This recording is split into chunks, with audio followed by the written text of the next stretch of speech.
Canada's news is on Canada Talks. This is National Post Radio on SiriusXM 167.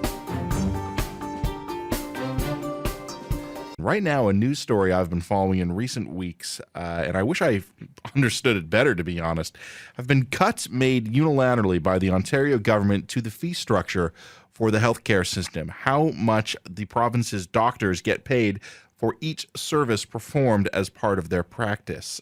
This is going to these cuts could potentially have a real ripple effect throughout our healthcare system, and probably not in a way that's going to be of any benefit to patients. Dr. Ben Barankin joins me now. He's a Toronto dermatologist. Doctor, before we get into the meat of the recent changes, first of all, good morning. Thanks for being here. But also as well, can you explain how the fee structure works? I don't think a lot of people out there appreciate how the healthcare system is actually funded on the doctor office level. Sure. So we pay a lot of taxes in Canada, and so the taxpayers are paying for all the visits. So while everyone thinks they have, free health care, we are all paying for that. So when you come out and see the doctor in the community, in a private clinic or any clinic in the community, the doctor will see you, and then they will bill OHIP directly a fee for that visit. And then they have to also, worry about paying for all of their staff, their overhead. And they also, of course, have no vacation and no sick days and no benefits, no pension, nothing like that. And so there's that aspect that they have to cover, as well as quite expensive insurance, sort of medical legal insurance. So most doctors in the community have overheads that run between 30 to 50% of their practice. Doctor, when we talk about this, I mean, just to break this down to first principles here, you're a dermatologist operating in Toronto. If I have a skin condition, if I'm concerned about something, I come, I book an appointment, I visit with you, you and I talk, you take a look, and then I leave. I never have to actually show you any money. I never produce a credit card, but someone in your office basically invoices effectively Ontario and says, okay, OHIP card holding Ontario resident came into office, received following services, and there's a book somewhere that Ontario goes, oh, okay, well, this service X is worth Y number of dollars. That's paid out to you. That's where your revenue comes from. That's right. So there is this schedule of benefits, and so I will bill OHIP and say that I saw this person and this procedure was done or whatever was done, and then OHIP will pay out. And what's happened really in the last couple of years is that without a contract, the government has this unilaterally imposed on us a fee cuts without sitting down and mediating and arbitrating to discuss and have a proper contract. This has obviously been devastating for physicians, and particularly those in the community who have tremendous overhead to pay, and practices and businesses to run, as well as, of course, the art and science of their medical practice. This is something, Doctor, I only began to learn about in recent years. I'm in my early 30s, which basically means my friends, the guys I went to high school and university with, if they wanted to be doctors, they're just finally finishing their schooling kind of now and getting out into the world. So I've been talking to them about what it takes to get started as a doctor in Canada, in Ontario specifically often. And it's a hell of a lot of school. It's very expensive. They come out of it with debt.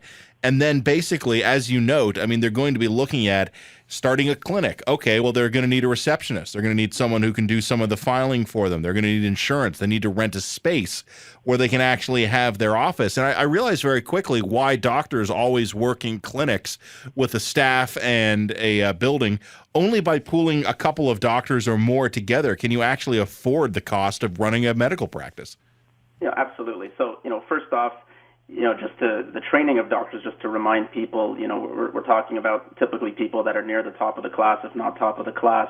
They go on to university 3 to 4 years, then medical school 4 years, very rigorous training, followed by their residency training, which is between 2 and 7 years of residency training, depending on if they become a general practitioner, family doctor, or a specialist. And sometimes they do 1 or 2 fellowships on top of that. So most physicians have in the 12 to 15-year range of training at a very high level. They come out with tremendous debt, and then they launch their practice with, again, overhead that's quite substantial, 30 to 50%. And most doctors are working fairly long hours, not only during the day, but even in the evenings. We're teaching, we're educating, we're writing, we're presenting, we're running our practice and our business. We're continuing our medical education, going to conferences and keeping up with journals. There's a lot of work involved, a lot of very hard work, and we just feel that we need to be compensated appropriately. And really, that means just having a fair negotiation and sitting down appropriately and deciding with the government what's fair and not having these unilateral impositions on us. What are some of the actual effects on the ground, Doctor, when we talk about some of these cuts? I mean, we're talking in general terms how the system works. What does it mean for you and your colleagues when the fees are cut? There's a tremendous impact on us, and there will be, and there is already a tremendous impact starting on our patients. So you're going to see lots of things. Number one, new graduates are not planning on setting up in Ontario. Of course, some will, but many of them are now leaving and applying elsewhere. We have doctors that were planning to work for a few more years, and they're now starting to retire early. They don't see the point of, they can't run their business with the, 6.9% in unilateral cuts that the government has imposed on us. We also have other doctors that are just leaving in general, saying, they feel mistreated and certainly can't afford to run a practice. Other things, you're going to see more fees to patients directly for prescription refills, for notes and forms filled out by your doctor. You're going to see doctors probably working higher volumes, so less time per patient so that they can see more patients to cover their overhead. For our clinic, we were going to hire more staff. We're in fact looking to possibly lay off staff as a result of this, and that affects families and, Ontarians. So there is a large impact. It's not just, the doctor's salary. It really will impact the health care that our patients will be receiving. What do we think, Doctor? I mean, you are kind of at the practice level. You're working out there in the field. You're seeing patients. When your fees get cut, from your perspective, I mean, just kind of walk us through how you respond to that. I mean, do you think, wow, I've got to try and save on overhead? How do you as a guy out there in the business of medicine respond when these changes are forced on you? Yeah, I mean, we have to respond. And so, as I said, instead of hiring staff, we were going to provide better service, have phones answered better, have more nursing support to help us out. In fact, we're going to have to consider cutting staff.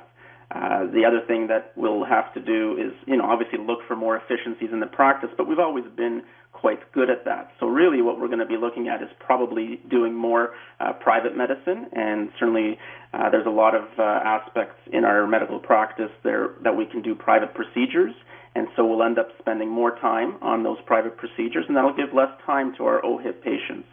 And then, every OHIP patient that's seen probably won't have as much time to be seen as before. So we'll be really, moving people through, unfortunately, and that's not the way we want to run our healthcare system. When we talk about this, Doctor, as well, we're talking kind of about the political implications. The Ontario government, as I think most people understand, is in rough financial straits. What we have heard very quickly, the provincial government's come out and said, Ontario doctors are the best paid in the world. Well, Ontario teachers are paid pretty well too, and yet they seem to keep getting more and more.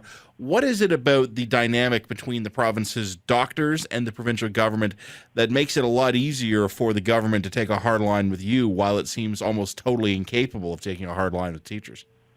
It's a great question. First off, it's an outright lie that we're the highest paid in the world. We're certainly not even close to the highest paid in Canada.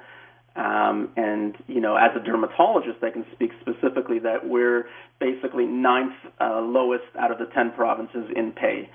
For me to cut out a skin cancer, a cancer that can kill you, I get paid about $58. Okay, and if you had two of them, and some people have two or three, I get $95. I mean, it's insulting. It's not, the way to run a practice with those kinds of fees. Now, I think a lot of people out there feel that doctors do make a lot of money, and doctors are paid well, and deservedly so for years of education, that hard work, but they are not overpaid, and certainly they're not the highest paid in Ontario, nor in the country, nor in the world. So I think the reason they can sort of go after us is that one thing is that we're not really allowed to strike, and teachers and pretty much everyone else who's considered a government employee is allowed to strike, and that seems to have a lot of push, and even to the point that the Ontario Liberal government will pay the teachers' unions to strike. It's looking like they've paid over $1 million, and now they're saying maybe $2.5 million to the teachers' unions. We don't have a union as physicians. We're considered government employees, except we get none of the benefits. No drug plan, no pension, no union, no sick days, no vacation days, nothing. Doctor, we've run out the clock here. I appreciate your time on this. This is going to be one we continue to talk about for a while. It's interesting, I think, as you've noted, some of these fee changes have been underway for years. We're only starting to talk about them now, and I think you might be getting close to a critical mass here where lots of people are going to start wondering why they can't see their doctor quite as fast as they used to. In the meantime, Doctor, thanks for joining us. Thanks for clearing a few things up. We appreciate your time. My pleasure. Thank you. Dr. Ben Barankin is a Toronto area dermatologist joining me here on National Post Radio to talk about these fee change structures being made in Ontario to how we fund medical care.